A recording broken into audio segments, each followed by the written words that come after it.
The last topic in this section is about a circle of curvature, also known as an osculating circle.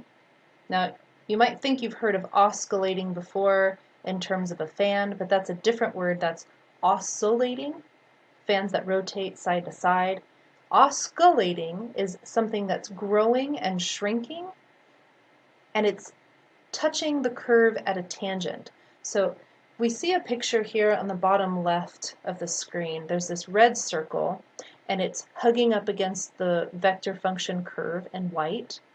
There's a green point on the vector function curve that's also part of that red circle, and I can see the t and b vectors, yellow for tangent, blue for n, purple for b.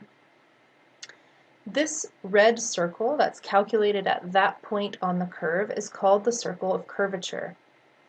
This circle of curvature is tangent to the curve at the point P, which we see in green. It has the same curvature as the curve at that point P. So remember, we were calculating kappa to describe curvature. Well, this osculating circle uses that kappa to show you how curvy a curve is. So a large circle would say that you have a very gentle curve. A small circle would say that you have a very sharp curve. The circle of curvature always lies on the concave, or the inside of a curve. So notice how the curve is hugging, or the curve is hugging the circle of curvature. You wouldn't see that circle on the opposite side because the circle always lies towards the concave or the inner side of the curve. In other words, the principal unit normal vector is always pointing towards the center of the circle of curvature. And we can see that here, this principal unit normal is pointing straight to the center of the circle of curvature. The radius of curvature is the reciprocal of kappa. We call it rho. So if kappa is very large, then rho is very small. So for a sharp turn, large kappa, you would have a small circle of curvature. If kappa is very small, then rho would be very large. Kappa being very small means that you have a very gentle curve. Gentle curve is mapped out with a very large circle of curvature.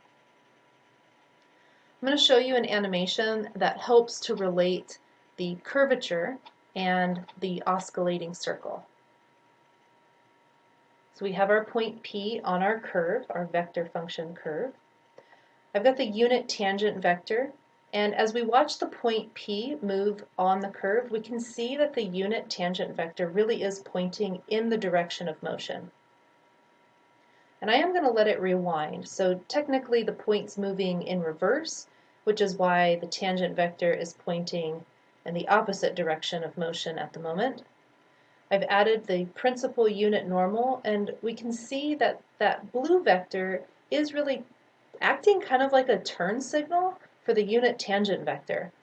So when the tangent vector rotates, that principal normal vector shows you which direction the rotation happens in.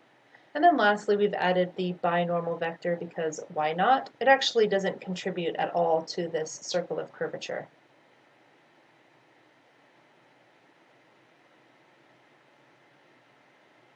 Now we see the circle of curvature appear at the point P, and we can see that on these shallower curvy parts of our function, the circle is large, and where the function gets very curvy very quick, the circle gets small.